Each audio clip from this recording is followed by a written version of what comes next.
Audrey, a podcast listener, writes in to ask this. Pastor John, if our sins are already atoned for by the death of Christ, why is it necessary now for Jesus to currently make intercession for us in heaven as our advocate before the Father? I like that question. I like it because we know that both of those are presented in the New Testament, and there's an effort on her part to try to bring them into some deeper harmony.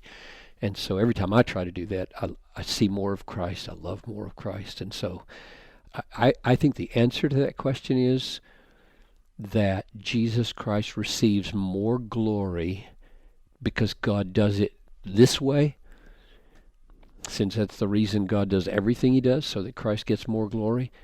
In the long run, the glory of Christ will shine more fully, more brightly, more durably for having made a complete atonement once for all at the cross and for interceding for us. But let's see if we can see in the New Testament how they're related. There are three key passages on the intercession of Christ. First one is 1 John 2:1. I am writing these things to you so that you may not sin. If anyone does sin, we have an advocate with the Father, Jesus Christ the righteous. Now, right now, with the Father in heaven, we have an advocate, a parakleton, Jesus Christ the righteous. The fact that he's called the righteous, our advocate is Jesus Christ the righteous, suggests that what Jesus achieved here on earth in his perfect obedience, his perfect fulfillment of the law, his perfect righteousness, is a necessity in an ongoing way in heaven. We always have a record like a criminal. We failed in this life. That's against us. We sinned. When Christ died to cover these sins, one of the ways he did it was to become for us our righteousness, so that in him we have a perfect record. But that means we need him to keep on being a perfect record for us, now and forever. We never have a standing before God that's acceptable apart from the righteousness of Christ. Doesn't matter the fact that we don't sin in heaven. We're not going to sin in heaven, but we sinned on earth and we're the same person. We got a record, and God can't accept anything but perfection. Therefore, he provides the righteous one who stands always before him, and we, by faith, always in him, and therefore always acceptable because of Christ. Think of it this way. Just as in hell, there is an eternal consequence of suffering for a lifetime of sinning, so also in heaven there's an eternal consequence of needing for our record to always be covered. That is what Christ, the righteous one, does for us. We were saved by being united to Christ so that his righteousness counts for ours, and it must count for ours forever. And therefore he is our living, eternal righteousness in heaven now and forever. And in that sense, our advocate. He ever lives to be what he became for us on the earth, namely righteous. That's the first text. Here's the second one, Romans 8:34. Who is to condemn? Christ is the one who died. More than that, who was raised, who is at the right hand of God, who indeed is interceding for us. So notice the sequence.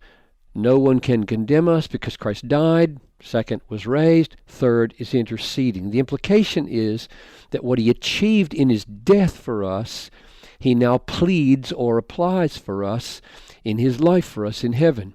And I think one way to think about it is that Christ's life in heaven today is the ever-present proof that his death was successful. If God had not raised Jesus from the dead, Paul says we'd be still in our sins. So that he lives means that his death was effective in covering our sins, and so his living presence in heaven, by its very nature, is his intercession. His life is essential for his death to count. And so his life is an essential part of our present and eternal forgiveness and acceptance. Here's the last one, Hebrews 7:23-27. This is the most explicit one of all, probably the most helpful one of all. If she studied it in context, I think it would make all kinds of lights go on. The former priests were many in number because they were prevented by death from continuing in office. But he holds his priesthood permanently because he continues forever. Consequently, that's a key word, verse 25 of Hebrews 7. Consequently, he is able to save to the uttermost those who draw near to God through him, since he always lives to make intercession for them. Verse 27, he has no need, like those high priests, to offer sacrifices daily, first for his own sins and then for the sins of the people, since he did this once for all when he offered up himself. So isn't it interesting that the once-for-allness of the offering is underlined, and that's one thing she loves and is concerned about. Once for all he offered himself up, and that's the reason why he always living can make intercession. So I think it's the same thing as we said for Romans 8, that Christ's life in heaven today, unlike the priests of old, never ends, and therefore he has taken into heaven one offering made once for all, and in himself, standing before God as the Lamb that was slain, is therefore worthy of all praise, because that slaughter of that Lamb is embodied in the presence of Christ in heaven forever. So I think we could, I suppose, ponder the possibility of God saving us another way besides a once-for-all finished sacrifice, which then is embodied, as it were, in the slain Lamb in heaven, which becomes our advocate and our intercessor.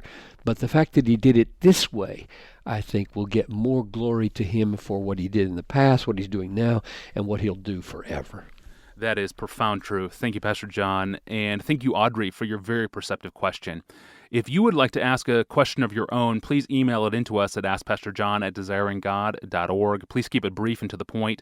Not every question gets answered by Pastor John, but every question does get read by me. And to some degree, every question you send helps inform the future of this podcast. So thank you for your input and your engagement. We'll be back tomorrow with a new episode. Until then, check out desiringgod.org to find thousands of books, sermons, articles, and blog posts from John Piper, all free of charge to you. I'm your host, Tony Reinke. See you tomorrow.